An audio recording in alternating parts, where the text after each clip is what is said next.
வணக்கம் தலைவா, அனைவருக்கும் இனிய வணக்கம். இன்னைக்கு நம்ம இந்த வீடியோவில் எதை பற்றி பார்க்க போகிறோம் அப்படின்னு பார்த்தீங்கன்னா, டிஆர்பி மற்றும் பள்ளி கல்வித்துறையில் வந்திருக்க மிக மிக முக்கியமான தகவல்களை பற்றி தான் இந்த ஒரு வீடியோவில் நம்ம பார்க்கலாம்.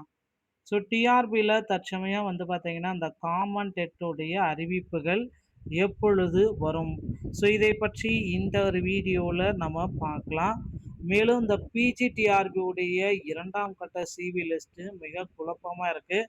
அந்த 1000 பேருக்கு என்னதான் பண்ணியிருக்காங்க அதை பற்றி நம்ம பார்க்கலாம். காலேஜ் டிஆர்பி உடைய சிவி பார்த்தீங்கன்னா நிறுத்தம் செஞ்சுருக்காங்க.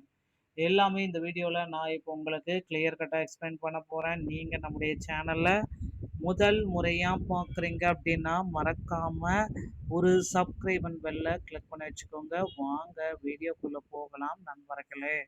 தமிழக பள்ளி கல்வித்துறையில் ஆசிரியர்களை 19,000 ஆசிரியர்களை இந்த ஆண்டு அதிக அளவில் நாங்கள் எடுப்போம் அப்படின்ட்டு அமைச்சர் அன்பில் மகேஷ் பொய்யாமொழி அவர்கள் குறிப்பிட்டு சொல்லிட்டாருங்க.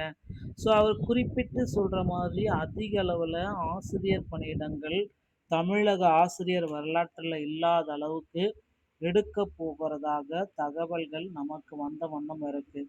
ஸோ ஆசிரியர் தேர்வு வாரியத்தில் தினசரி மகிழ்ச்சியான செய்திகள் நாளுக்கு நாள் நமக்கு வந்து கொண்டு தான் இருக்குது. அப்படி பார்க்குறப்ப மக்களின் மத்தியில் பிரபலமாக இருக்கிற ஒரு ஆசிரியர் தேர்வு வாரியத்தில் புதிய ஆசிரியர்களுடைய அறிவிப்பு, இந்த பிஜிடிஆர்பியோடைய வேக்கண்ட் பார்த்தீங்கன்னா இன்னும் சரிவர ஃபில் பண்ணலை அப்படின்ட்டு குளறுபடியாக இருக்குது அப்படின்ட்டு நிறைய பேர் சொல்லிட்டு இருக்காங்க. அதே போல் தமிழ்நாட்டில் இந்த காமன் டெட்டை நடத்தணும், இந்த ஆண்டுக்குண்டான காமன் டெட்டை எங்களுக்கு விரைந்து முடிங்க அப்படின்ட்டு கோரிக்கைகள், பல லட்சம் கோரிக்கைகள் போயிட்டுருக்கு. ஸோ காமன் டெட்டோடைய நோட்டிஃபிகேஷன்ஸ் பார்த்தீங்கன்னா ஆசிரியர் தேர்வு வாரியத்தின் சார்பாக அதி விரைவில் நமக்கு வெளியிடப்படலாம்.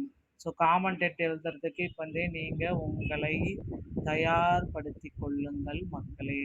ஸோ டிஆர்பியில் இது எல்லாமே பார்த்தீங்கன்னா தற்சமயம் மிக மிக மிக முக்கியமான தகவல்களில் ஒன்று. ஸோ அடுத்து அந்த டெட்டுடைய நீதிமன்றத்தில் டெட்டில் 60 மார்க் எடுத்தால் அனைவருமே பாஸ் அப்படின்ற மாதிரி நீதிமன்றத்தில் ஒரு தீர்ப்பு ஒன்று வெளியிட போகிறதா சொல்லியிருக்காங்க. ஸோ 60 மார்க் எடுத்தால் அனைவருக்கும் டெட் நீதிமன்றத்தில் ஒரு பாஸ் என்ற அறிவிப்பை விரைந்து முடித்து ஒரு நல்ல ஒரு வழக்குடைய இறுதி தீர்ப்பை கொடுப்பாங்க அப்படின்றது எல்லாருமே எதிர்பார்த்துட்ருக்கோம். ஸோ கண்டிப்பாக டெட்டுடைய இந்த 60 மார்க் எடுத்தால் அனைவருக்குமே பாஸ் என்ற இறுதி தீர்ப்பு எதிர்பார்க்கலாம். யூஜிடிஆர்பி மற்றும் காமன் டிஎட்டு மற்றும் பிஆர்டியோடைய நோட்டிஃபிகேஷன் ஆனுவல் பிளானரில் குறிப்பிட்ட மாதிரி தேர்தல் காரணமாக இருந்தாலும் இவர்களுடைய நோட்டிஃபிகேஷன் விரைவில் உங்களுக்கு வந்துவிடும். ஸோ ஆசிரியர்களுக்கு ஸ்டாலின் அவர்கள் இறுதியாக ஒரு கையெழுத்து போட இருக்காரு. அந்த கையெழுத்து இதுதான். ஆசிரியர்களுடைய நீதிமன்ற தீர்ப்பின் ஒரு வரலாற்று சிறப்புமிக்க அறிவிப்பை வெளியிட போகிறாங்க.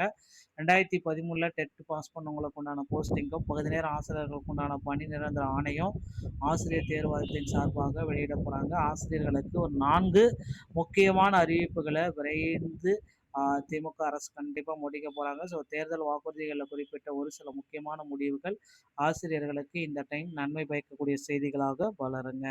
ஸோ நண்பர்களே, டெட்டை பொறுத்த வரைக்கும் புதிய அறிவிப்புகள் விரைவில் வெளியாகலாம் என்று எதிர்பார்க்கப்படுது. பொறுத்து தான் நாம் பார்க்கலாம். இந்த மாதிரி ஆசிரியர் தேர்வு வாரிய சம்பந்தப்பட்ட செய்திகள் அனைத்தையும் நீங்கள் உடனுக்குடன் பெற நீங்கள் நம்முடைய சேனலோடு இணைந்திருங்கள். மீண்டும் ஒரு நல்ல தகவலோடு நான் உங்களை சந்திக்கிறேன். நன்றி, வணக்கம், தேங்க்யூ.